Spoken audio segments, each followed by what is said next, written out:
Hello दोस्तों, मैं सरस निषाद आपका स्वागत करता हूं हमारे यूट्यूब चैनल पे। पिछले लेक्चर में हमने इलेक्ट्रिक फील्ड लाइंस के बारे में पढ़ा था। अगर आप वो लेक्चर देख के यहाँ पे आएँ तो आपको ज़्यादा फ़ायदा होगा, क्योंकि इलेक्ट्रिक फील्ड लाइंस के कॉन्सेप्ट यहाँ पे यूज़ होंगे इलेक्ट्रिक फ्लक्स में, जो कि हम आज पढ़ने वाले हैं, और गॉस थ्योरम में भी उसके कॉन्सेप्ट यूज़ होंगे। तो चलिए हेडिंग लगाते हैं।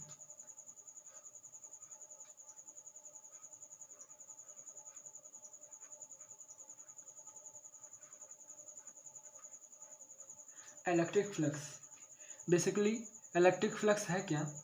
इलेक्ट्रिक फ्लक्स वो number of the electric field lines हैं जो कि किसी एक पर्टिकुलर एरिया से इंटरेक्ट करती हैं।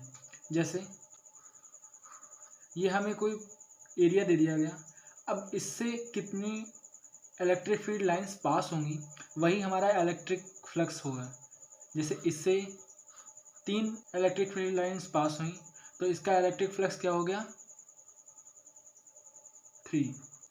और इलेक्ट्रिक फ्लक्स को हम रिप्रेजेंट किस में करते हैं? फाई में। तो बाय डेफिनेशन हम कह सकते हैं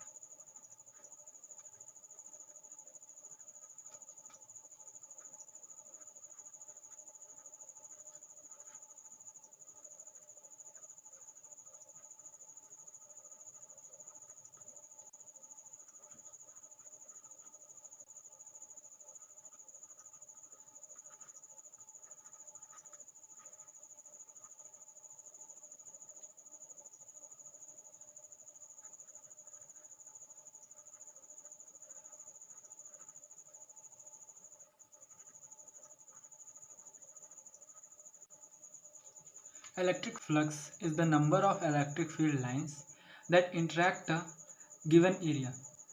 ये एक वेक्टर क्वांटिटी है।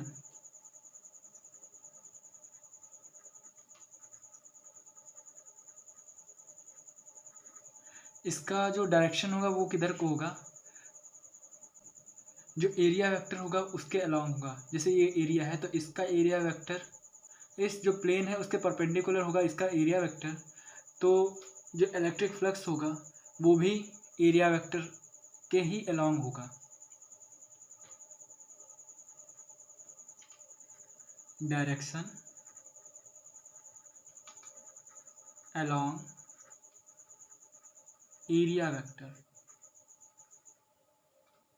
अब एक चीज़ समझिए आप, जैसे आपको कोई सरफेस एरिया दे दिया गया, जैसे ये एक सरफेस एरिया दे दिया गया। अगर आप यहाँ से इलेक्ट्रिक फील्ड ऐसे नॉर्मली जाती हैं तो मान लो आपको जा रही हैं 5। अगर आप थोड़ा सा टेढ़ा कर देंगे तो इससे कुछ कम इलेक्ट्रिक फील्ड जाएंगी, क्योंकि जो नॉर्मली एरिया हो जाएगा वो तो आपका कम हो गया। तो नॉर्मली एरिया कम हो गया तो जो इलेक्ट्रिक फील्ड लाइंस होंगी तो इससे इंटरेक्ट तो कम होंगी। इसीलिए जो हमारा फॉर्मूला बनता है फ्लक्स का वो होता है phi is equal to E dot D S. इसमें डॉट प्रोडक्ट होता है। ऐसा क्यों होता है? क्योंकि एंगल के साथ एंगल आप बढ़ाएंगे इलेक्ट्रिक फील्ड में और एरिया वेक्टर में। एंगल जितना बढ़ाएंगे उतना ही आपकी इलेक्ट्रिक फील्ड लाइंस जो हैं उस एरिया से इंटरेक्ट कम करना शुरू कर देंगी। तो मतलब एंगल बढ़ाने में जो फ्लक्स है वो कम हो रहा है, मतलब इसमें कोई डिक्रीजिंग फंक्शन लगेगा, और डिक्रीजिंग फंक्शन वो क्या रखता है? Cos theta. इसीलिए यहाँ पे डॉट प्रोडक्ट होता है, क्योंकि इसको हम लिख सकते हैं E D S cos theta. और ये इंटीग्रेशन क्यों लगाया होता है? क्योंकि जो एरिया होता है उसके हर छोटे छोटे एलिमेंट्स को इलेक्ट्रिक फील्ड से डॉट प्रोडक्ट करके फिर इंटीग्रेट कर देते हैं, फिर जोड़ देते हैं, तो हमें टोटल इलेक्ट्रिक फ्लक्स मिल जाता है। और इसकी यूनिट जो होती है वो होती है वोल्ट मीटर, या एसआई यूनिट आप कह सकते हैं। तो इसको कह सकते हैं न्यूटन मीटर स्क्वायर पर कूलम।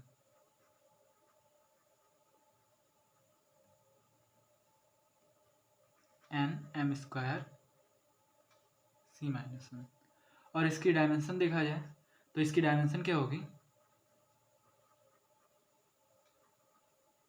डायमेंशन तो आप फर्स्ट चैप्टर में पढ़ ही चुके होंगे। यूनिट एंड मेजरमेंट में जो किसी भी क्वांटिटी को, किसी भी यूनिट को उसके जो बेसिक यूनिट है उसमें तोड़ के बताया जाता है।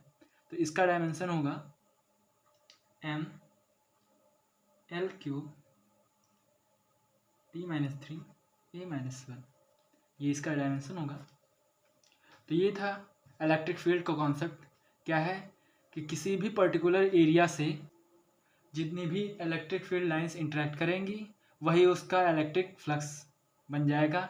यह है एक वेक्टर क्वांटिटी, इसकी डायरेक्शन जो होती है वो एरिया वेक्टर के अलॉन्ग होती है।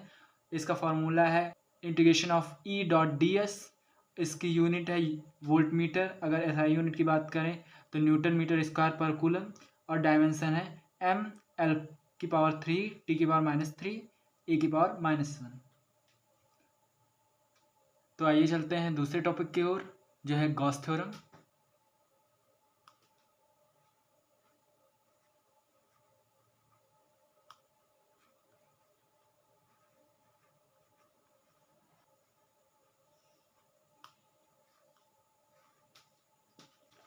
गॉस थ्योरम बेसिकली हमें टोटल फ्लक्स बताती है किसी भी क्लोज्ड एरिया का जिसमें कोई चार्ज कंटेन हो। तो according to the Gauss theorem,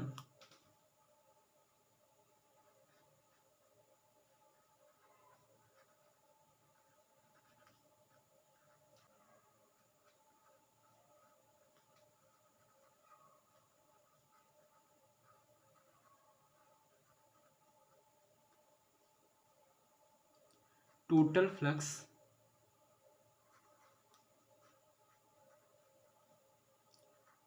out of a closed surface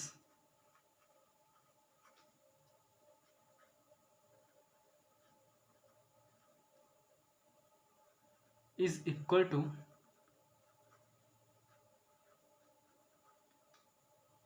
the charge enclosed divided by its permittivity।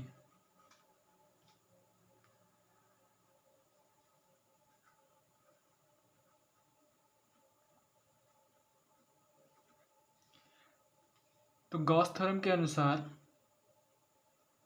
Total flux जो होगा किसी भी क्लोज सरफेस का वो इक्वल होगा चार्ज जो है उस सरफेस में कितना बंद है, कितना इनक्लोज्ड है, डिवाइडेड बाय इट्स परमिटिविटी।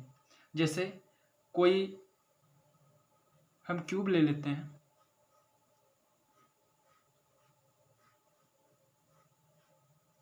तो ये एक क्लोज्ड सरफेस है, तो इसके द्वारा जो फ्लक्स आउट होगा वो होगा, अगर इसमें क्यू चार्ज इनक्लोज्ड है तो वो होगा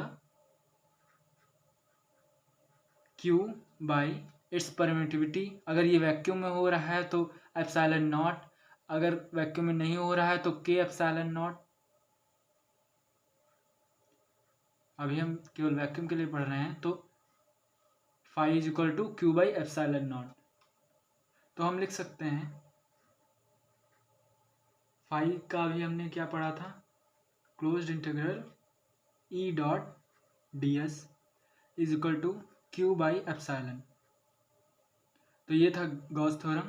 तो ये गॉस थ्योरम का मेन मोटो ये था कि हमें की परमिटिविटी रख दी, हमें फाई पता चल गया। तो ये था गॉस थ्योरम। आज की वीडियो में बस इतना ही, मिलते हैं नेक्स्ट वीडियो में, तब तक के लिए।